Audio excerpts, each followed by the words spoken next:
दी ओढ़नी अपना रटत रही हाँ सुबह हो शाम। आवना लिख दी ओढ़नी अपना रटत रही हाँ सुबह हो शाम।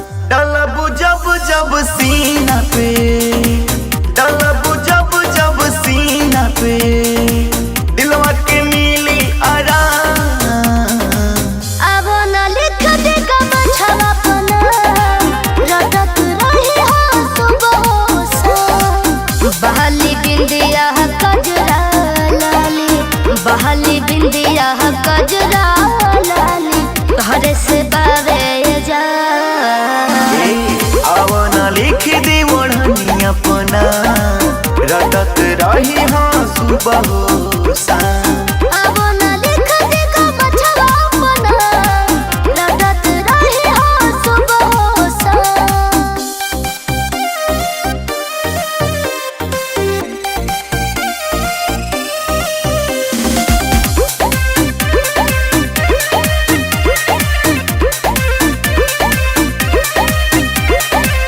दुनिया जान जहान हाउ, ए मोर करे जा तू शान हाउ।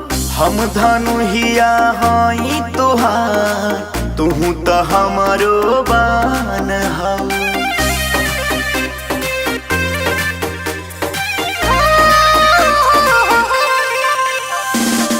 तू ही तो पहिला प्यार हवा, हमारो जिए के आधार हवा। केहू ना दूजा तोहर सिवा, तू ही तो मोर संसार हवा। ए सोना ए बाबू बातों में कौन जादू, जब देखी दिल धड़के हो जाला मन बेकाबू। सगरो तोहरे तहावे हो, सगरो तोहरे तहावे हो, देहिया हमारो तमाम।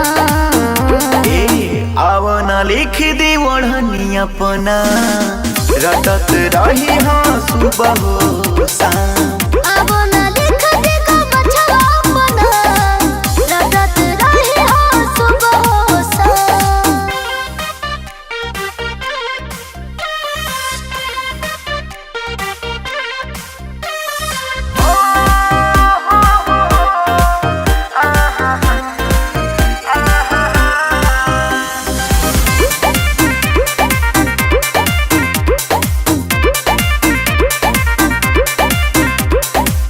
हंसी के जियरा जुड़ा देले बाड़ू, मन गगन में उड़ा देले बाड़ू।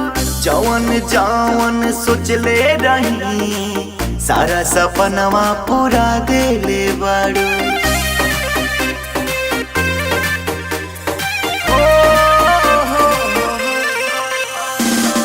बड़ा जिंदगिया में हमरा तू खास, मिले सुकून जब रहे लपास। ए हो नागेंदर बा तोहरे से प्रेमवा, चलेला तोहरे ननवा से साथ। हम कहीं जुड़ाई तोहरा के हो पाई, अब कुछ के ना चाह सब गइल हो पूरा।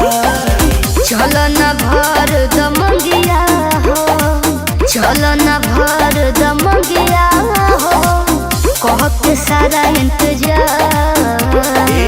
आवना लिख दी ओढ़नी अपना रटत रही हाँ सुबह हो शाम।